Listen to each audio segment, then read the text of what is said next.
1927, Wildlife Protection Act of 1972, and Forest Conservation Act of 1980.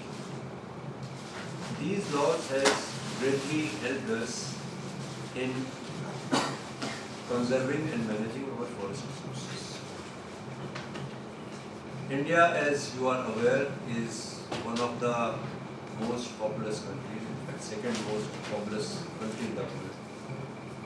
We have only 2.4% of geographical area of the world, but we have 17% of human population and about 18% of cattle population. And in rural India, large number of people are still dependent on forest resources for their subsistence as well as their income supplementation. This has resulted in tremendous pressure on our forest resources, resulting in low productivity of the forests, low regeneration of various species, excessive grazing by cattle, illegal felling of trees, unsustainable removal of forest produce, forest fires, etc. And these are the challenges that forest management faces today. ICFRE contributes towards dealing with these major challenges. Of late, during the last couple of decades, global warming has become a major issue. We are aware that the temperature rise in the present times is much faster what it used to be there during pre-industrial days. India has been in the forefront of global climate change negotiations. And in fact, India leads global negotiations so far as developing countries are concerned. So this climate change issue is another important aspect which is being handled by our council so far as forestry aspect is concerned. Now let me briefly talk about what our council has been doing in the recent times. Forestry research started in our country in the year 1906 when Imperial Forest Research Institute was established at Dehradun. This was subsequently converted to Forest Research Institute, and if you have been to Dehradun, the present FRI building came into existence in the year 1929. Forestry research was then subsequently restructured in the year 1988 when Indian Council of Forestry Research and Education was established, and over a period of time 9 research institutes and 5 research centers have been established in various parts of the country.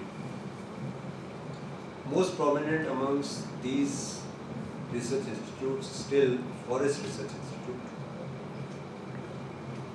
The other institutes being Institute of Science and Technology, Bangalore, Institute of Forest Genetics and Tree Breeding at Coimbatore, Institute of Forest Biodiversity at Hyderabad, Institute of Forest Productivity at Ranchi, Rainforest Research Institute at Jorhat in Assam.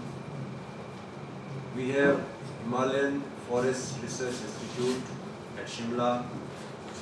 We have Arid Forest Research Institute at Jodhpur and Tropical Forest Research Institute at Jabalpur in Madhya Pradesh. All these institutes contribute towards achievement of the major objectives of our council, which in turn contributes towards better conservation and development of forests in our country. The prominent objectives of our council are as under. First and foremost, as I said, the productivity of our forests is very low. In fact, it is 1/10 of the global average.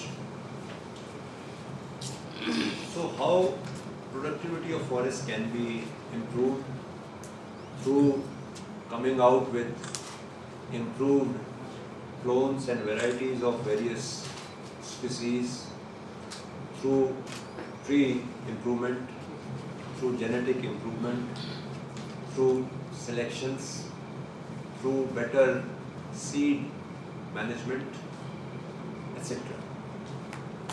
And almost all of our institutes are working towards this objective of productivity enhancement. Another important objective is improving health of our forests. We have lot many issues regarding diseases, regarding drying of trees, etc., regarding defoliation, regarding grub attack, etc. How this health can be improved and how these issues can be addressed on priority. So these entomological and pathological studies are our priority work. So far as Institute of Wood Science and Technology is concerned, it has been focusing on various aspects related to wood science. It has been in the forefront of doing anatomical studies of different species, also trying to find out as to how fast growing species can be put to better and rational use, what kind of properties of various species can be used for what kind of end uses. We have also been working on wood seasoning and preservation, which aims at improving the life of wood and bamboo so that our resource is utilized to the optimum level.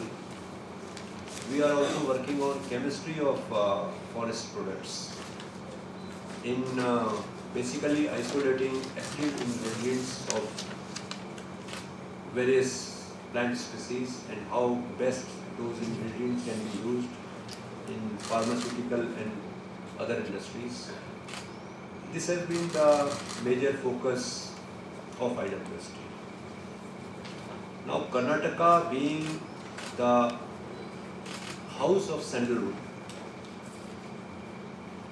IWST in its previous version was also a sandal research center where a lot of work has been done, particularly about sandal spike disease, about developing various agroforestry models which include sandal and other species, early hardwood induction so that the economic gain from sandalwood are faster, and in fact they are a knowledge house for the entire country so far as sandal is concerned, and their efforts have now resulted in farmers taking up sandal plantation not only in Karnataka but also in many other states like Punjab, Haryana, Gujarat and Maharashtra. And this is only going to increase over the coming years. At our council, if I talk about our present programs, first and foremost let me begin with the declaration that our Honorable Prime Minister made during Conference of Parties, COP14 it is called, for UNCCD, that is United Nations Convention for Combating Desertification. And Honorable Prime Minister has declared establishment of a Center of Excellence at ICFRA for dealing with land degradation issues. This Center of Excellence shall be a knowledge hub where all existing knowledge related to desertification and land degradation shall be pooled together and disseminated not within our country but to all developing countries who choose to avail of our expertise in this area. This, I feel, is a huge development and recognition so far as our council is concerned, and we are very confident that we will not only be able to address various issues pertaining to land degradation within our country, but we will also provide a forum for all the experts from various departments, various ministries, various organizations to come together to discuss